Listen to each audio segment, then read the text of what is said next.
Last thing on Izzy is, what do you think he's telling himself going into this one? Do you think he's saying, I'm going to do the same thing, I just got to be a little bit more tighter, like, you know, limit a little bit of mistakes getting hit by this guy? Or do you think he's coming in with a completely different game plan? Like, if you had to guess what's going through his mind of like, how am I going to win against this guy who I've never beat? Like, what is he telling himself? What kind of adjustments is he going to make for this one? Eu treinei errado, eu tava lesionado. Sempre tem uma desculpa. Well, like he said, he seemed to be shook and he seemed to be mentally unstable about this. You know, he knew right off the rematch, of the first fight, that he said that he would give him a rematch.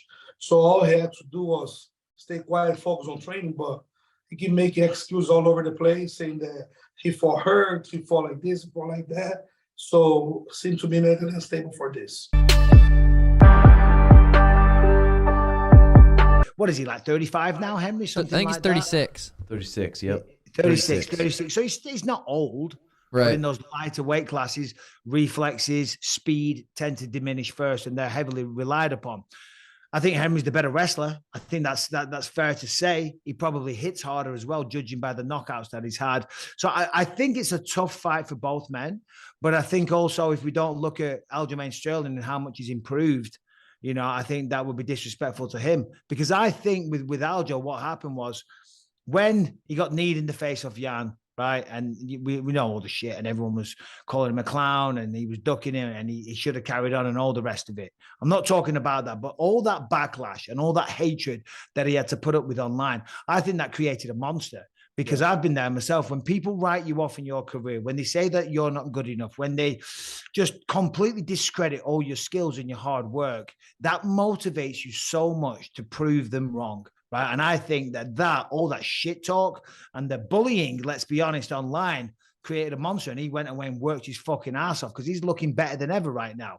So I don't think just because Henry Cejudo is the greatest combat sports athlete of all time, it's an easy fight for him. And I think he's got his hands full with Aljo, but I think Aljo's got his hands full as well. Yeah. And you're right. Henry is 35. He turns 36 February 9th. But yeah, I feel like Aljo could potentially in a scramble take his back and choke little Henry, but I guess there's only one way to find out. We got to wait and see. Little Henry, you know, he's 5'4". He's a little guy. He's good. He's one of the best in the world. Pound for pound, could be up there, but he is 5'4". You can't change that. Yeah, so. yeah. I think Islam can control him, but if Volkanovski goes out there and just fights, fuck the technique. Just go out there and fight. It's a tough man. Yes. You gotta go out there and just fight, like kind of how Raymond Brewster fought Vladimir Klitschko. Yes. You gotta go out there and know that, hey, I might get knocked out, submitted, but if I go out there and just fight and stay in his face and just make it a dog fight, I could possibly win this. Islam's a sportsman. So for what I've seen with the Russians, when I compete against them, you have the sportsman, which is like Magomedov, Islam, and you have the guy that's a mix with, and you have the bruiser, which is like Omar Akhmedov, and the guys that, and I feel like Islam's a sportsman. You have to go out there and be a bruiser.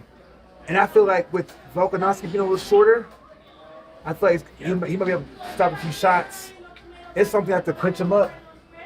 But I think Volkanovski, if he goes out there and fights hard, which I know he will, and just makes a dogfight and just throws out the technique, I think he can do something. He's a 3-1 underdog, and he's fighting basically at home. I'm going to call Perth home. I think that's unbelievable because I see it the way you do.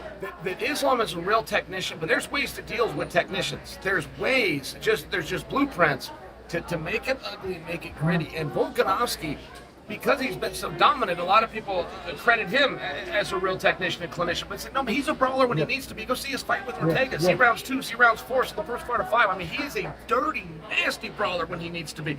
And I don't know who's going to win between those two boys. But I will tell you, it bothers me that Volk's a 3-1 underdog. Like, that insults me to some level. 16-0, world champion, ranked #1, 3-1 dog at home against a guy who 3 months ago the world said should not even be in a world title fight because he doesn't qualify. The MMA world said he shouldn't even be in there with Oliveira.